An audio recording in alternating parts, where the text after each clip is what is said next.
Now let's turn to Pakistan, and rescuers have told the BBC that they are struggling to respond to a growing flood emergency in the province of Punjab. Multiple rescue boats have capsized in the past week, and in some instances all of those on board have drowned. Our correspondent there, Azadeh Mashiri, reports from one of the worst affected areas in the district of Multan. Once a village, now an island. In this area alone, dozens of them are submerged. We board a rescue boat with Mohammed Arif. He's heard his own village in Jalalpur Pirwala is flooded. People have been stuck for the past 6 days. There's no food. But there's so much water, he can't find it. He tries to gather information. But it's these minarets that guide him home. Once we arrive, many are desperate to leave. But there isn't enough space for everyone. Some choose to stay and protect their belongings. Others are forced to leave family behind, overwhelming them.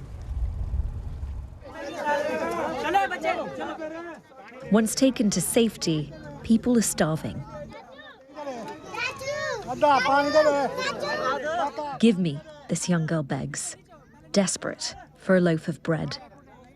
Even a bottle of water is a prized commodity. Now, this may look like a river next to me, but this whole area was full of rice and sugarcane fields. The United Nations has said that once the floods subside, they'll be able to assess the damage to people's livelihoods. But all of this is a reminder of what people are telling us, that even for those who've survived the floods this year, many of them will be starting all over again. Pakistan is extremely vulnerable to climate change and sees annual floods. Millions live in areas destroyed again and again. Their poverty leaves them with no choice but to move back to the same villages. That's the reality of climate change. It hits the poorest the worst. Azadeh Mashiri, BBC News, Multan. Let's go live to Multan and speak to Azadeh, who joins us live. Azadeh, those scenes look all too familiar, unfortunately. It was just 3 years ago that I was in Pakistan covering devastating floods.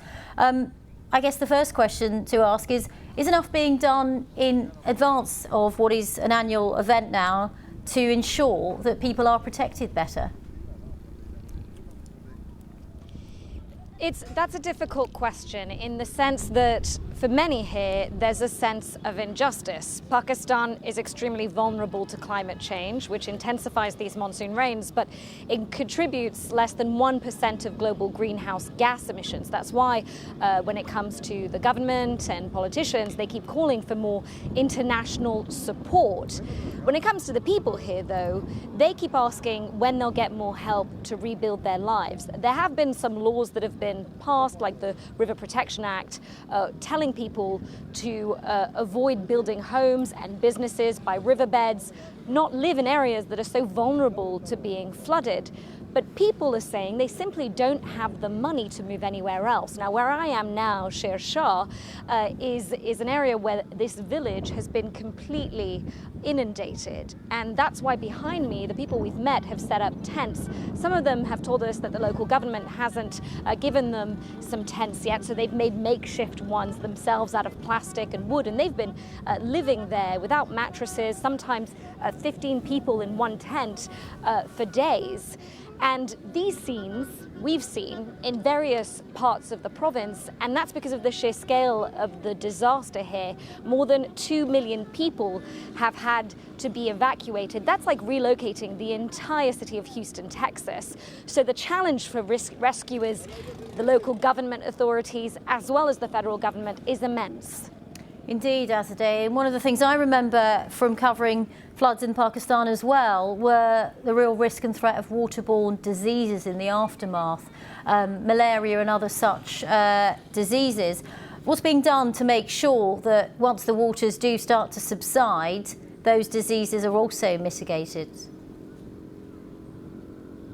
Well, the United Nations has already warned that waterborne diseases are rising and they will continue to rise during this last spell of monsoon rains. And the problem here is that so many basics are missing. So, of course, food, water, but medicines to prevent some of this are missing too. One family we met today was complaining about the fact that their child, who was only about a year old, was very ill, and that they didn't have any way of helping their infection. Eventually they had to take the child to the hospital, but there's immense need and people are completely overwhelmed. And it touches on the fact that even though right now this is an urgent problem, there's an emergency when it comes to these floods, there will be a huge task of rebuilding, of helping people pick up their lives, of ensuring that these diseases are treated and mitigated.